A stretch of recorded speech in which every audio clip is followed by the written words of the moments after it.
देश की मोदी सरकार जेल में हिटलर शाही की तरह रखना चाहती है, हिटलर शाही के नियम लागू करके रखना चाहती है। दिल्ली की तिहाड़ जेल को गैस चैंबर में तब्दील करना चाहती है। जो न्यूनतम मानव अधिकार है किसी व्यक्ति के, जो न्यूनतम अधिकार बड़े से बड़े अधिकारियों को, अपराधियों को भी दिए गए हैं, बड़े से बड़े खूंखार अपराधियों को भी दिए गए हैं। बड़े से बड़े खूंखार अपराधी भी अपने परिवार से बात कर सकते हैं, अपने वकीलों से भी बात कर सकते हैं।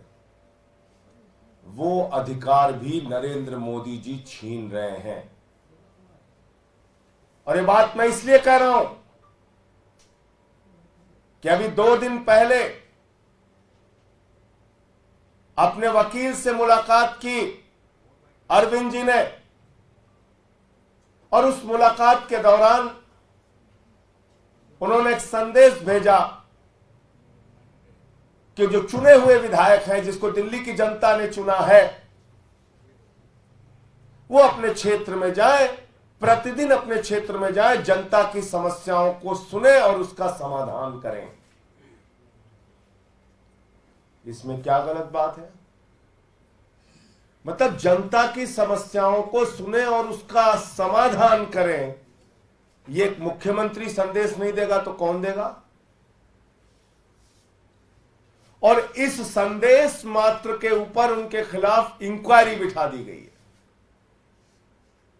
इसकी जांच कराई जा रही है, और यह धमकी दी जा रही है कि आपकी पारिवारिक मुलाकात, यानी आपकी जो अपने परिवार से मुलाकात होती है, वो भी बंद हो जाएगी। अपने वकील से जो आपकी मुलाकात होती है वो भी बंद हो जाएगी। कितनी खतरनाक बात है, जरा सोचिएगा। अरविंद केजरीवाल जेल में रह के अपने परिवार का हालचाल नहीं ले सकते। अरविंद केजरीवाल जेल में रहकर अपने बीमार बूढ़े मां बाप का हालचाल नहीं ले सकते, उनके बारे में जानकारी नहीं ले सकते कि उनकी तबीयत कैसी है, ठीक है कि नहीं है। अरविंद केजरीवाल अपने वकीलों से अगर बात नहीं करेंगे तो अपना केस लड़ेंगे कैसे? किस जुर्म की सजा दे रहे हो आप अरविंद केजरीवाल को? यह कि उन्होंने दिल्ली के 2 करोड़ लोगों की सेवा की, यहां के बच्चों को अच्छी शिक्षा देने का काम किया, मुफ्त बिजली, मुफ्त पानी, मुफ्त बस की यात्रा, मुफ्त तीर्थ यात्रा, बुजुर्गों के चेहरे पे खुशी लाने का काम किया, माताओं बहनों को 1000 रुपए की आर्थिक सहायता देने की घोषणा की। यह उनका अपराध है और इसके कारण आप उनको सजा देना चाहते हैं। लीगल मुलाकात होती है तो आप जान के हैरान हो जाएंगे, 8-10 पुलिस वाले उस लीगल मुलाकात में उनको घेरे खड़े रहते हैं। बताइए दुनिया के किस नियम में लिखा हुआ है? वकील से अगर बात करेगा उसका मुवक्किल तो उस दौरान उसकी बातचीत को कोई सुन नहीं सकता। यह जेल का नियम है। कहीं भी, सिर्फ दिल्ली की बात नहीं कर रहा हूं, कहीं भी वकील और जो आरोपी है उसके बीच की बातचीत को कोई सुन नहीं सकता। यह कानूनी प्रावधान है और बावजूद इसके आप 8-10 पुलिस वालों को अगल बगल खड़ा कर देते हैं। तो आप करना क्या चाह रहे हैं? क्या दिल्ली की तिहाड़ जेल को आप हिटलर के गैस चैंबर में तब्दील करना चाहते हैं? क्या दिल्ली की तिहाड़ जेल को आप यातना घर के रूप में तब्दील करना चाहते हैं? एक मुख्यमंत्री दिल्ली की जनता की सेवा के लिए अपने विधायकों को संदेश नहीं भेज सकता कि भाई उनकी समस्याएं सुनो और समाधान करो? आप अरविंद केजरीवाल को इमोशनली तोड़ना चाहते हैं, आप अरविंद केजरीवाल को यातनाएं देकर झुकाना चाहते हैं, आप अरविंद केजरीवाल को तोड़ने की कोशिश जो कर रहे हैं वो कोशिश नाकाम रहेगी। अरविंद केजरीवाल टूटेगा नहीं, याद रखिएगा। मोदी जी याद रखिएगा, इन यातनाओं से कुछ फर्क पड़ने वाला नहीं है। अरविंद केजरीवाल टूटेगा नहीं, लेकिन इसका एक एक जवाब दिल्ली की महान जनता आपसे लेगी। दिल्ली के 2 करोड़ लोग आपसे जवाब लेंगे इसका। हमने तो कहा है कि जेल का जवाब वोट से दीजिए, इन यातनाओं का जवाब वोट से दीजिए, और पूरे देश की जनता ये जो आप कर रहे हैं इसका जवाब अपने वोट की ताकत से देगी। आपका कोई प्रश्न हो तो आप पूछ सकते हैं। आज आप तिहाड़ जेल मिलने जाने वाले थे, क्या राहत समय दिया गया, परिवर्तन हुआ है क्या पूरा मामला? उसमें कोई नया समय दिया गया है, लेकिन ये बड़ी हास्यास्पद बात है कि एक मुख्यमंत्री को और दिल्ली के एक सांसद को मुलाकात करने के लिए टोकन नंबर अलॉट कर दिया गया। भाई टोकन नंबर जब आपने अलॉट कर दिया तो उसके बाद मुलाकात कैसे कैंसिल कर सकते हैं? टोकन नंबर तो आपने दे दिया। इसीलिए मैं कह रहा हूं जेल के अधिकारी अपनी ओर से काम नहीं कर रहे हैं, मोदी सरकार के दबाव में काम कर रहे हैं, मोदी सरकार के दबाव में काम कर रहे हैं। तो आपने टोकन नंबर दे दिया और फिर आपने कैंसिल कर दिया। एक मुख्यमंत्री पंजाब के, एक सांसद दिल्ली के सामान्य तरीके से एक 3 बार के निर्वाचित मुख्यमंत्री से मिलना चाहते हैं। उनकी मुलाकात के लिए पहले जेल प्रशासन ने हमको टोकन नंबर अलॉट कर दिया कि आपको मुलाकात आज की तारीख में कराई जाएगी, और फिर उस मुलाकात को कैंसिल कर दिया। ये कितना बड़ा सवाल खड़ा करता है अपने बारे में, आप सोच सकते हैं। ये कितना बड़ा सवाल खड़ा करता है अपने आप में, इसका आप मूल्यांकन कर सकते हैं। जांच बिठाई जा रही, ये कौन सी, इसके बारे में बता दीजिए। जांच की बात कहां से आई है, कि किस बात को लेकर के जांच और कहां से आई है? कि आपने अपने वकील के माध्यम से दिल्ली के लोगों की सेवा करने का संदेश भेजने का गुनाह कैसे कर दिया? आपके विधायक जनता के बीच में जाएं और जनता की सेवा करें और उनके समस्याओं का समाधान करें, ये संदेश देने का गुनाह क्यों कर दिया? इसके कारण से आपके खिलाफ जांच होगी और आपकी मुलाकात कैंसिल कर दी जाएगी। ये मोदी सरकार की धमकी है कि आपकी मुलाकात जो परिवार से होती है और वकील से होती है वो कैंसिल कर दी जाएगी। यानी जेल से सरकार चलाने जो आप कह रहे थे, आपको लग रहा है कि उसमें दिक्कत आ रही है अगर इस तरह जांच जारी की गई? अरे भाई, जो जेल के नियम के विरुद्ध आप काम करेंगे तो हम आपके बीच में बताएंगे उन सारी चीजों को, और उसकी जो कानूनी लड़ाई लड़नी है वो हमारे वकील उसके बारे में तय करेंगे। बीजेपी का ये कहना है कि जब कल हाईकोर्ट ने सारी दलीलें आपकी जो कोर्ट में देते हैं, बाहर देते हैं, जब खारिज कर दी, तो अब तो नैतिकता के आधार पर आपको इस्तीफा दे देना चाहिए अरविंद केजरीवाल। किसको? मणिपुर वाले मुख्यमंत्री को, कि अजय मिश्रा को, कि पहलवान बेटियों को जो न्याय नहीं दिया उसको? किसको इस्तीफा देना चाहिए? कि 70,000 करोड़ के सिंचाई घोटाले का जिस पे आरोप लगाया उस अजीत पवार को, छगन भुजबल को, हसन मुशर्रफ को, किसको इस्तीफा देना चाहिए? लीडर ऑफ अपोजिशन शुभेंदु अधिकारी को कि हेमंत विश्व शर्मा को, जिसके ऊपर शारदा स्कैम और वाटर घोटाले का आरोप लगाया? जमीन घोटाले में जो नारायण राणे शामिल है उसको इस्तीफा देना चाहिए? नैतिकता आप केजरीवाल को सिखा रहे हैं। भाजपाई, एक नंबर के बेईमान, हिंदुस्तान की सबसे भ्रष्ट पार्टी, लाखों करोड़ का चंदा और हेर फेर करने वाली पार्टी, जिन्होंने 15 लाख करोड़ रुपए पूंजीपतियों का माफ किया, जिन्होंने नोटबंदी का घोटाला किया, जिन्होंने बैंक के सेटलमेंट के नाम पे 3,53,000 करोड़ रुपए चंद पूंजीपतियों का माफ कर दिया, जिन्होंने अपने एक दोस्त के लिए, अडानी के लिए हिंदुस्तान की सारी संपत्तियां नीलाम कर दी, बिजली हो, पानी हो, सेल हो, कोल हो, रेलवे हो, एयरपोर्ट हो, पोर्ट हो, सब उसी एक व्यक्ति को दे दिया। वो हमें नैतिकता सिखा रहे हैं। हिंदुस्तान के 82 करोड़ लोग 5 किलो राशन पे जिंदा हैं, और उनका दोस्त प्रधानमंत्री नरेंद्र मोदी का पूरे देश की संपत्ति लूटेगा और 2.5 लाख करोड़ रुपए का कर्जा लेके घूमेगा। हमको नैतिकता सीखनी है भाजपाइयों से, बंगारू लक्ष्मण की पार्टी से। यह सिखाएंगे नैतिकता। उस अरविंद केजरीवाल को जिसने IRS की नौकरी को लात मार दिया, उस अरविंद केजरीवाल को यह नैतिकता सिखाएंगे जिन्होंने 49 दिन की मुख्यमंत्री की कुर्सी को लात मार दिया। 49 दिन के मुख्य, चपरासी की नौकरी कोई नहीं छोड़ता। मुख्यमंत्री बने थे पहली बार दिल्ली के, 49 दिन के बाद लात मार दिया उस कुर्सी को। आज सवाल नैतिकता का नहीं है, याद रखिएगा, बार बार मैं इस बात को कह रहा हूं, याद रखिएगा इस बात को। नैतिकता का सवाल ही नहीं है। नैतिकता का सवाल होता तो सबसे पहले कारगिल के फौजी की पत्नी, जहां पे निवस्त करके घुमाई गई, मणिपुर में दंगे हो रहे हैं 1 साल से, वहां पे इस्तीफा होता। नैतिकता का सवाल होता तो अजय मिश्रा टेनी का लड़का जो 4 किसानों को कुचल के मार देता है, उसका इस्तीफा होता। पहलवान बेटियों को न्याय मिलता।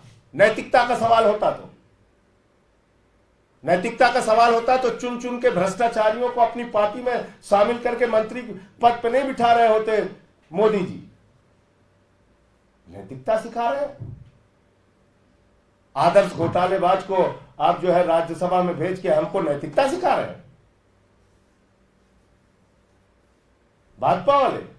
ये सवाल नैतिकता का नहीं है, मैं फिर कह रहा हूं, ये सवाल भारत के लोकतंत्र को बचाने का है। आज केजरीवाल इस्तीफा दे देंगे, आम आदमी पार्टी को खत्म कर दिया जाएगा, खत्म। सारे विधायकों को तोड़ा जाएगा, जेल में डाला जाएगा, हमारे मंत्रियों को जेल में डाला जाएगा, पंजाब के मंत्रियों को, विधायकों को जेल में डाला जाएगा, पंजाब के मुख्यमंत्री को जेल में डाला जाएगा, उनसे इस्तीफा मांगा जाएगा, स्टालिन को जेल में डालेंगे, विजयन को डालेंगे, सिद्धारमैया को डालेंगे, रेवंत रेड्डी को डालेंगे, ममता बनर्जी को डालेंगे, पूरे देश के विपक्षी पार्टियों को खत्म करेंगे, अखिलेश यादव को जेल में डालेंगे, तेजस्वी को जेल में डालेंगे।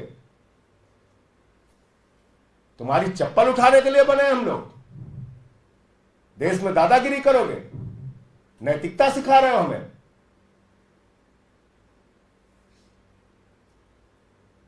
उत्तर भारत के बड़े बड़े नेताओं को, एक आदिवासी नेता को, हेमंत सोरेन को आपने जेल में डाल दिया, अरविंद केजरीवाल को पकड़ के जेल में डाल दिया। कल को सारे विपक्षी नेताओं को 4 फर्जी मुकदमे लगाओ, जेल में डालो, फिर नैतिकता पे बता रहे हो। और उत्तर भारत के लोग इस चीज को देख रहे हैं कि कैसे टारगेट कर करके एक एक नेता को जेल में डाला जा रहा है। हम लोग चप्पल उठाने के लिए बने हैं।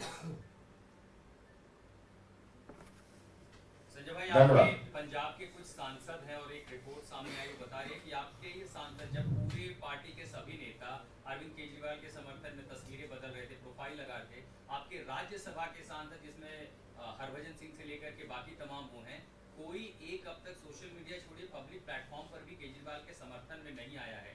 क्या ये सांसद पार्टी के साथ हैं भी? उसके बारे में पार्टी अपने यहाँ बातचीत करेगी। एक आखिरी सवाल, हर तरफ सवाल भी उठ रहे हैं, बीजेपी उठा रही है, क्या दिल्ली सरकार सही तरीके से चल रही है? फॉर्मूला क्या है जिसके तहत अभी चल रही है? अरे गड़बड़ क्या वो बताइए पहले, चलिए आपसे। हम तो पूछे मुख्यमंत्री कौन सा काम नहीं हुआ वो बताइए ना। आप ही कह रहे हैं अड़चन पैदा। सर एक चीज बात मैं ये कह रहा हूं, आप ये बताइए कि दिल्ली की जनता का कौन सा काम नहीं हो रहा है, उसका जवाब पूछिए ना। आप पूछिए ना, स्वास्थ्य विभाग का काम नहीं हो रहा है, कि बिजली विभाग का काम नहीं हो रहा है, कि फ्री बिजली बंद हो गई है यहाँ पे, कि फ्री पानी बंद हो गया है, कि फ्री माताओं बहनों की बस की यात्रा बंद हो गई है। आप पूछिए ना, बताइए, बताता हूं मैं आपको। आपको कठिनाई हो रही है सरकार चलाने में? एलजी ने पत्र लिखा है अजय भल्ला जी को, उसमें एक चीज आप बताइए मुझे, कठिनाइयां आप लाख पैदा करते रहिए, दुश्वारियां आप लाख पैदा करते रहिए, उन परिस्थितियों में भी हम लड़ रहे हैं ना, उनसे काम तो कर रहे हैं हम दिल्ली के लोगों का। देश में पर कैपिटा इनकम के मामले में दिल्ली सबसे अग्रणी राज्य है, अग्रणी राज्य। दिल्ली के एजुकेशन व्यवस्था की पूरी दुनिया में तारीफ होती है। दिल्ली के मोहल्ला क्लिनिक और स्वास्थ्य व्यवस्था की पूरी दुनिया में तारीफ होती है। यही मोदी सरकार की किरकिरी है आंखों की। समझ गया? संवाद हो पा रहा है? मुख्यमंत्री से संवाद जिस माध्यम से हो पा रहा है, फोन के माध्यम से, परिवार से बात अभी तक जो हो रही है, जिसकी जांच शुरू कराया है इन लोगों ने, उसमें भी अब अड़चन बाधा जो डालेंगे उसकी लड़ाई लड़ेंगे। काम क्या रुक रहा है जनता का, वो बताइए ना। सुप्रीम कोर्ट से आपको क्या उम्मीद है, क्योंकि जो याचिका अब सुप्रीम कोर्ट में डाली गई है कल? देखिए, पहली चीज तो कल से मैं खबर देख रहा था, ये ग्राउंड्स ऑफ अरेस्ट के चैलेंज वाली याचिका थी, लेकिन जो रेगुलर बेल की याचिका है वो याचिका अलग होती है। अब इस पर जो है सुप्रीम कोर्ट में माननीय सर्वोच्च न्यायालय के समक्ष हमारे वकील अपने दलीलों को रखेंगे। केजरीवाल साहब के जो पक्ष में बातें हैं उसको रखेंगे। कल से हमारे मीडिया के मित्र जो एक बात ये चला रहे हैं कि ये हाई कोर्ट का फैसला है, हाई कोर्ट का फैसला है और कोर्ट के सामने तमाम तथ्य रखे गए, नहीं, कृपा करके अपने आप को सही करिए। 20,000 पन्ने अनरिलाइड अपॉन डॉक्यूमेंट में रखे हैं। 20,000 पन्ने, 20,000 पन्ने, मैं दोहरा रहा हूं आपको, 20,000 पन्ने या उससे ज्यादा डिजिटल डिवाइस को मिला लेंगे तो और ज्यादा। केस को समझिए गहराई से, क्या है केस ये। 456 गवाह है इसमें, 50,000 पेज की चार्जशीट है इसमें, 34 आरोपी हैं इसमें। इसकी पेचीदगियों को, जटिलताओं को समझिए। और इसके अंदर सारे कागजात और साक्ष्य कोर्ट के सामने नहीं रखे गए हैं। मैं बार बार दोहरा रहा हूं इस बात को। सेलेक्टिव तरीके से आपने कुछ बयान कोर्ट के समक्ष रखे जो हमारे खिलाफ दबाव बनाकर लिए गए, यानी कि केजरीवाल जी के खिलाफ या सिसोदिया जी के खिलाफ। मैं अपने बारे में नहीं बोल सकता हूं, नहीं बोलूंगा, लेकिन जो 20,000 पन्ने हैं उसकी सच्चाई बहुत चौंकाने वाली है। ये तो वकीलों के इंस्पेक्शन में पता चला था ना कि 12 बयान में से शरद रेड्डी ने 10 बयान में कुछ नहीं कहा केजरीवाल के बारे में। ये तो वकीलों के इंस्पेक्शन पे, कोर्ट के आदेश पे पता चला था ना कि 10 बयान में बाप बेटे ने 8 बयान में कुछ नहीं कहा केजरीवाल के लिए, मंगुंटा रेड्डी और राघव रेड्डी ने। और जैसे ही नाम लिया वैसे ही बेल हो जाती है। शराब घोटाला, कमल छाप दारू घोटाला, कमल छाप दारू घोटाला, कमल छाप दारू घोटाला भारतीय जनता पार्टी ने किया है। 60 करोड़ रुपए की मनी ट्रेल मिली है और इनके सारे शीर्ष नेताओं से पूछताछ होनी चाहिए। मैं फिर दोहरा रहा हूं, कमल छाप दारू घोटाला जो 60 करोड़ रुपए शरद रेड्डी से लिया गया है पैसा, उसकी जांच होनी चाहिए और इनके सारे शीर्ष नेताओं से ED, CBI, income tax department पूछताछ करे, छापेमारी करे और इनके खिलाफ कार्रवाई करे। आप लोग की सरकार बनी तो आप जांच कराएंगे? जब सरकार बनेगी तो क्या क्या होगा आप ही देखेंगे, हम भी यही रहेंगे। उसकी क्या है अभी से चिंता कर रहे हैं। इंडिया गठबंधन की सरकार बनने जा रही है, ये एक्सपोज हुए हैं, इसमें ये जांच होगी 100%। और क्या क्या होगा देखिएगा। अभी करने दीजिए बेईमानी जितनी कर पा रहे हैं भाजपाई, लेकिन कृपा करके नैतिकता वाला शब्द भाजपाइयों से मत जोड़ा कीजिए। भ्रष्टाचार के खिलाफ ये लोग बोलते हैं तो मैं फिर दोहरा रहा हूं कि ओसामा बिन लादेन अहिंसा पे उपदेश दे रहा है, ऐसा ही प्रतीत होता है। इलेक्टोरल बॉन्ड के नाम पे पैसा ले लेके ठेका देने वाली पार्टी हमसे सवाल पूछ रही है, बताइए आप। 3,08,000 करोड़ रुपए का ठेका दिया है, 3,08,000 करोड़ रुपए का। कंपनियों से चंदा लिया, रिश्वत ली और ठेका दिया। ईडी, सीबीआई का छापा मारा, पैसा लिया, छोड़ दिया।